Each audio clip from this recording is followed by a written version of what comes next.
এখন আমরা টিফিন করে বেরিয়ে পড়েছি আবার সেই আমাদের পুরীর উদ্দেশ্যে। আমরা ভেবেছি আজকে রাত্রে একটা পাম্পে গিয়ে থেকে যাব, কিছুক্ষণ ওয়েট করে আবার বেরিয়ে পড়ব। এখনও পুরী দেখাচ্ছে প্রায় 256 কিলোমিটার এখান থেকে। বাজে ঘড়ি এখন 8টা 45।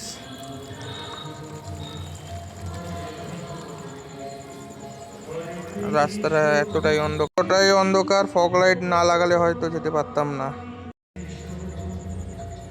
এখান থেকে পুরীর ডিস্টেন্স দেখাচ্ছে 250 কিলোমিটারের মতন। তাই আমরা আর 10 কিলোমিটার রাইড করে কোনো একটা পাম্পে বা দাবাতে গিয়ে একটু রেস্ট করব। ওখান থেকে আবার বেরিয়ে পড়ব 1-1.5 ঘন্টা পর, কারণ রেস্ট না করলে রাত্রে গাড়ি চালানো অসম্ভব। যে কোনো মুহূর্তেই